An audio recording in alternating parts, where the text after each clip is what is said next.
Okay, let's take a look at how the index can work for you in a real-life situation.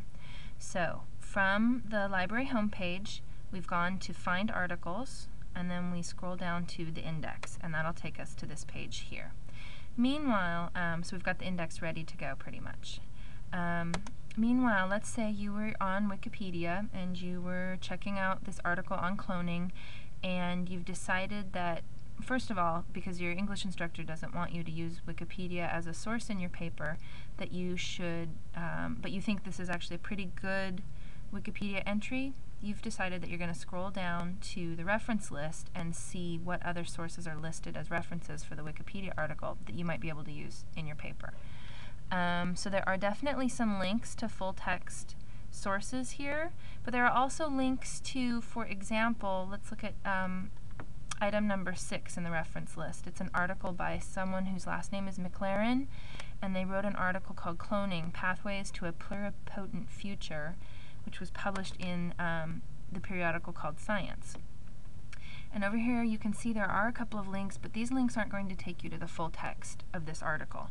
What those links are going to do are take you to a portion of the article, and then they're going to ask you to pay to read the full text of that article, which, as you should know by now, you should not do. Don't pay for articles you find online. Use the library's index to find those articles for free in our databases. So the first step to do that is to take this journal title, Science, and we're going to copy the title, and then we're going to come back here into the index, and since I'm on campus, I will click here, and we're going to paste that journal title right into the index. So we're telling the index to find us the databases that have full text of this periodical titled Science. And just a quick note, over here on the left, you'll notice that the library webpage navigation has changed a little bit. Don't worry about that for now. When you are looking at this video, this should all look like the pages on the website. Okay, so we're going to hit search. And what the index is doing here is telling us all the different journals that start with the word science or have the word science in them.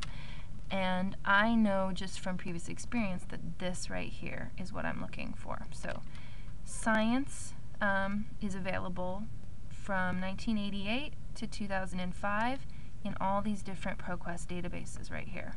And it's also available from 1997 to 2004 in all of these databases. So basically all I have to do is figure out when my article was published. Looks like this was published in 2000. So I could pick either of these. I'm going to go into, let's just choose Health and Medical Complete. So here is ProQuest. Now I need to get my journal title, which is Cloning, Pathways to a Pluripotent Future. I'm going to copy that.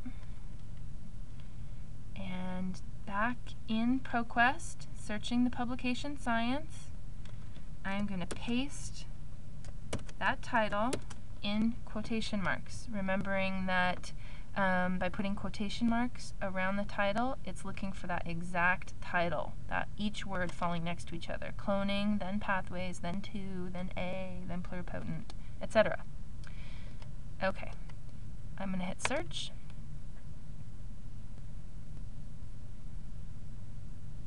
And here is the link. So the author's name is Anne McLaren, published in Science, June 2000. Volume 288, issue 5472. Here's a link to the full text of the article. Here's a link to the abstract. And here is the full text of the article for free through the library's database, as opposed to paying for it through an internet search or through the links that are available to you in Wikipedia.